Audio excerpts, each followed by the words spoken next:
Dan Seifert with mobileburn.com, and today I'm taking a look at the Pantech Burst for AT&T. The Burst is a new 4G LTE smartphone for AT&T, but it's an entry-level model, so it comes in at a price tag much lower than what we've come to expect from other LTE devices on the market. Despite its low price tag, though, it still has some impressive performance and impressive specifications, so let's take a quick look. For starters, what we've got here is a 4-inch Super AMOLED WVGA screen, so we've got 480 by 800 pixels of resolution. Since it's a Super AMOLED, colors are extremely bright and vibrant and very punchy, as we might expect from Super AMOLED displays that we've seen in the past. And the viewing angles are tremendous. They are very, very good, especially for a phone of this price class. Now, the screen itself is glass, so it's very fast and responsive to the touch. Pantech did not use a cheaper plastic display that we might see on other low-end phones, but they went with a glass one, which is nice to see. Then we've got, underneath the screen, we've got menu, home, back, and search, your standard capacitive Android buttons there. Up top is a 2-megapixel front-facing camera, but when you take stills with it, you are limited to VGA resolution stills. Then you've got a standard earpiece above that. There's no notification light on the front of the Burst itself. If we take a look at the side, the phone itself is not the thinnest on the market. It's about 11.4 millimeters thick, so it's certainly not the thinnest phone, but it's not too thick either, to be honest with you. In my hands here, I've got the ruby red model, and AT&T is also carrying a titanium or gray colored one. Along this side of the edge, we've got the volume rocker for up and down volume. What we noticed with this volume rocker is it's very flush with the body, and it can be difficult to tell where it is and when you're pressing it. Not the greatest volume rocker I've ever used.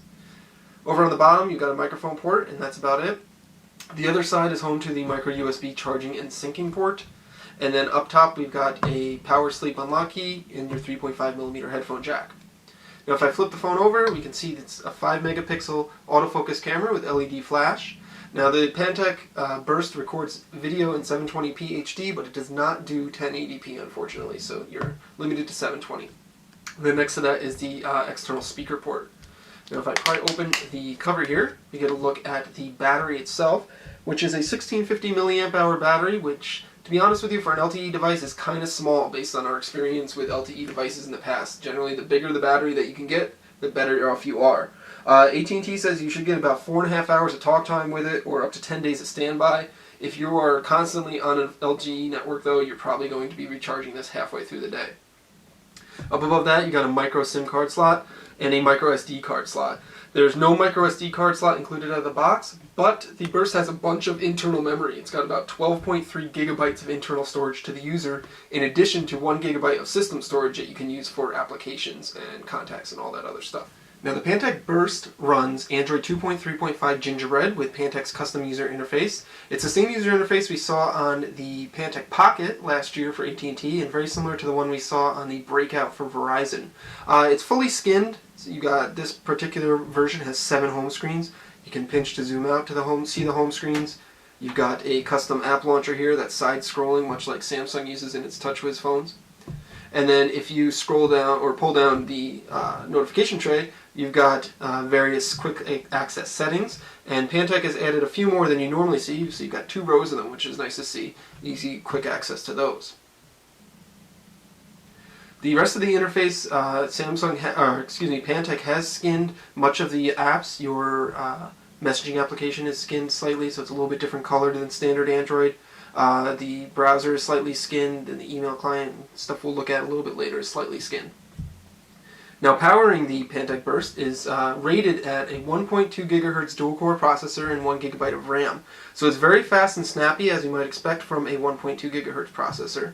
What's interesting, though, is that my particular review unit is actually running at 1.5 gigahertz. So I'm going to take a quick look at this System Info app here, and it's going to show, if we see the frequency range there, you can see it goes all the way up to 1.5 or 1,500 megahertz or 1.5 gigahertz. And just to show that it's not a fluke with this one particular app, we'll show you another system information application that confirms that. And you can see here it's saying 1.5 gigahertz.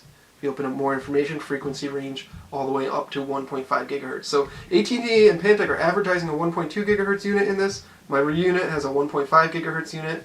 Either way, it's really fast, and performance is very snappy and very impressive for a low-end device. Now, if we take a look at the web browser here, you've got your standard Android browser. It's slightly skinned and modified. Pull open mobileburn here. We've got the standard Android keyboard, as you can see, for Android 2.3 Gingerbread. And it loads up our mobile site very quickly as expected. That's really not too difficult for smartphones these days. If we go to our full website, and you can see it loads the full website pretty quickly as well. It's loading some flash ads in here. It's got an embedded video. And now it's fully loaded, and it's quite responsive once the website is fully loaded. Double tap to zoom works.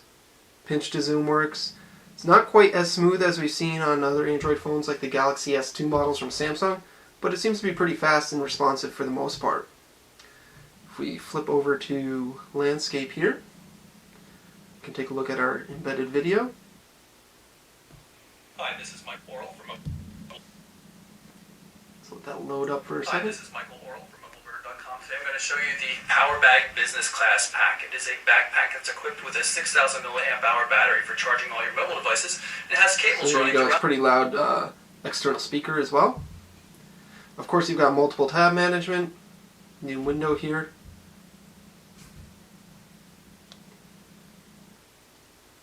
And then you can bounce between the windows that you have open. Now if we look at the Pantech email app, it's got a slightly modified version of the standard Android application. So you've got a custom user interface skin here that matches the rest of the Pantech interface. Let's take a look at some formatted text. So it features formatted text and colors and such. You can pinch to zoom in and out on your messages, which is nice. However, double tap to zoom does not work. And it does take a little bit to reflow the text there, so it's not the fastest in reflowing the text. Otherwise, it's your standard Android or your standard email application that we see comparable with many Android devices. Not the best that we've seen before. We tend to like the Motorola email client a little bit better than others, but it works and does the job pretty well. Of course, you also have the standard Gmail application available, so you got your standard Gmail app there. If we take a look at the applications that are pre-installed on the Pantech Burst, you've got a number of applications. You've got a unit converter, a compass, a document viewer, different clock tools, a couple AT&T apps over there. It's a family map, code scanner, Amazon Kindle's pre-installed.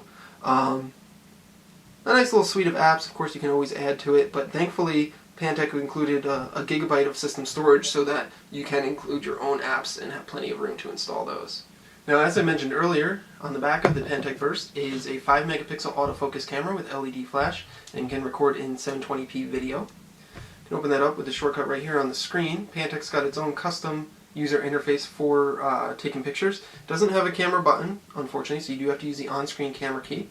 And it does feature autofocus, but you have to tap and hold and wait for the autofocus to take effect, which is pretty slow, to be honest with you. It's not the fastest autofocus we've ever used. And it does not feature tap to focus, unfortunately.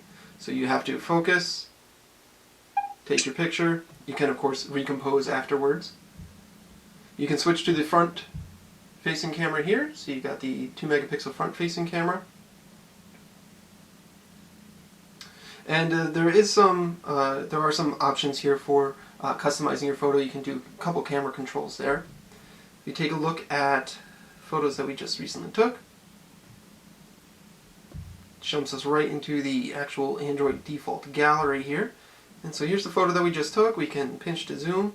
We've got fairly good lighting in here, so the image did come out pretty well. Lower lighting is going to have a little bit of an issue, and the flash tends to blow things out, as many LED flashes do. Now if we switch over to the video mode, by default it's set to 1280 by 720p video, but one thing that you're going to want to set on it is that you set the video encoder to H.264. It will take up more memory, but you get much better image quality from the video itself. By default it's set to MPEG-4. I had already set it here. And video is pretty straightforward. It doesn't autofocus. You just pretty much hit the button and record. Let's get our panoramic vista here.